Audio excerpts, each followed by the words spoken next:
are not playing around. Black folks need to be ready.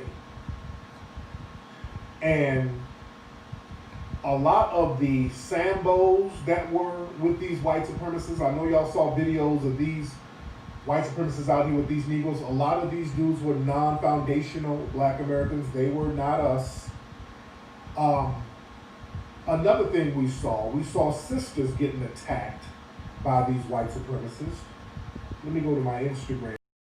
Yeah, what's up? Peace, family. Right back at you with another video, and you watching War for Peace. So, man, I just want to touch on this video I just posted. And it's, like I said before in my last video, man, he go to find a way to squeeze in a negative viewpoint about Black immigrants. I guess so. When you see Black people doing some alt-right type of stuff, they're immigrants, or they Black immigrants. And when they are doing some heroic Black power things, they're foundational Blacks, or ADOS. You know what I mean? Like right before I stopped the video, he was about to say that a woman on that video that punched a white lady in her face, he was giving her props. But how do he know, with no evidence, that she doesn't have no Caribbean background? And how do he know for sure that those guys, those people on that video,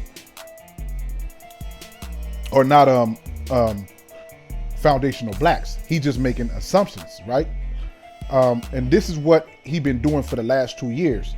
He'll just call out he'll show one video, because this is what he do. He'll show one video of some, because he'll do the research and, let me see if this is a Black immigrant. Let me go dig it up. Let me dig his background up. Oh, there's a foreign flag. Oh yeah, so now let me show you this, guys. This guy, one person, and then he'll generalize everybody. So that's a Jedi mind trick. That's to brainwash people and to get people to think, to have his same way of thinking. And he's successful with it, because when I read the comments, I see so many people starting to agree with him. But when he first started talking about this is how I know that everybody's brainwashed. When he first started talking about this, the comments were different. You seen people in the comments saying, "Oh, that's not right." You know what I mean? "Oh, Tariq and this and that." But as he kept going on and on, he started to convince people, and now you see the big change. But I would like to say this though. He also said in the last video that before the 665 and the movement back then with Martin Luther King, that Black neighborhoods were doing good. They wasn't doing as much crime. And then he basically was saying that the immigrants start coming in, Black immigrants, and that's when it started getting turned up. Now we're gonna break this down.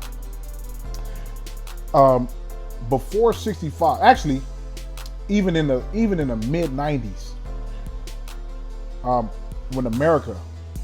where Blacks in America were suffering from a lot of poverty and all that, in the Caribbean was crime free for a long time. A lot of those countries were considered the safest countries in the world to be. And now, like places like Honduras, Belize is one of the most dangerous cities. Why is that?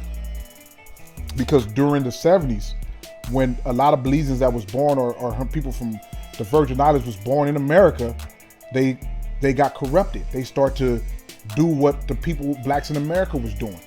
You know what I mean?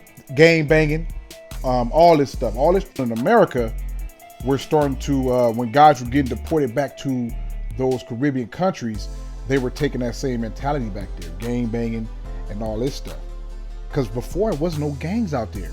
There was no such thing as gang banging in the Caribbean. No country had gang banging. That came from most of the guys that got corrupted out here and went back out there and influenced a lot of the young dudes to do the same thing. Now, let's break this down. We also got to talk about the crack epidemic. You know what I'm saying? Because we know that Reagan and all those brought it in. I'm from LA. We know the story of Freeway Rick. But we also got to talk about the party era in the 70s with Black people in general. Because I'm not saying Caribbeans or foundational Black, with Blacks in general. The party era in the 70s when Black people were taking drugs at a high number. And that led them to try crack out. And a lot of people got addicted. They were doing crack as a party drug. You know what I mean? So crack was a party drug. and it destroyed the community. Because in the 70s, we was in a party era. George Clinton, all these party songs that was out, it was club, disco. It was a party era. We was out of the civil rights movement. Blacks were more free, felt more freer than ever, and they start to party. That cost us. To this day, we still suffering from them times. Because we have no more grandmothers, grandfathers. You know what I'm saying? I'm not saying that people don't do it, but we granddaddies now, and a lot of in this new generation is OGs, grandmamas. These days, it ain't no more big mama. It's gangster mama, gangster hood rat. She with the business. My grandmama with the business. So don't try to put the blame game on black immigrants, man. That's not right, man. Because we got to do the research. We got to talk about reality. And this is not to talk down on black people. I'm just saying the corruption of America. When I say corruption of America, you could take those same blacks that was out here in America and put them somewhere else, and they wouldn't have been that way. It's the corruption that created that, and that's why it leaked on to the Caribbean and the diaspora that was born out here, and they end up, or that was born in their country, came out here as a youth, end up getting involved in the street game out here and got deported and took that mentality back. And they took that mentality back.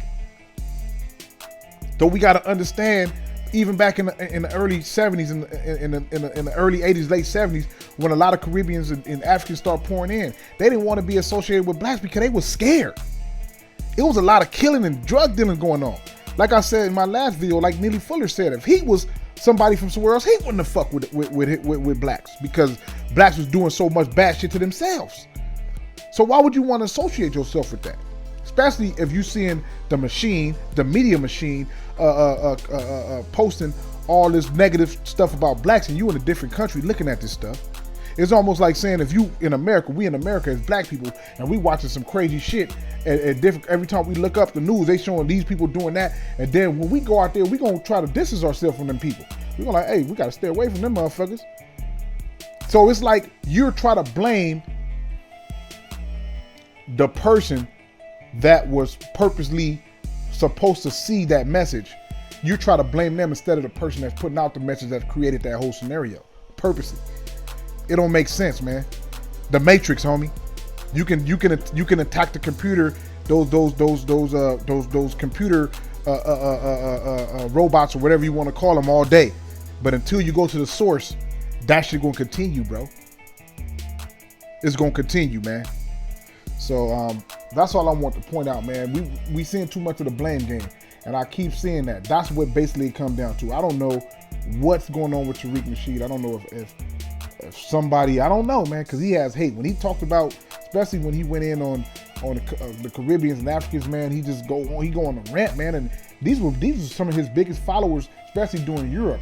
And now that he got banned from over there, man, he switched up, man. Hey, be wary, because he's going to switch up on a lot of y'all too. Just like he switched up on a lot of people he dealt with. You know what I'm saying? That's why nobody even fuck with Tariq like that when it comes to like other conscious dude, because he tends to get in beef with them dudes, man.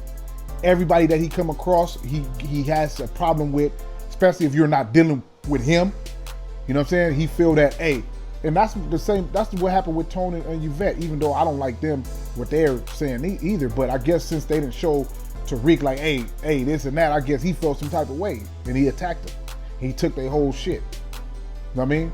So that's all I want to point out, man. I want to point out the real, what America was built on, the corruption that this country created, and it spread it like a virus into other countries. And we got this man right here try to blame other people for, what's going on in America. And that's crazy. You know what I mean? That's crazy. That's like blaming Africa for what happened in the Capitol Hill. You know what I'm saying?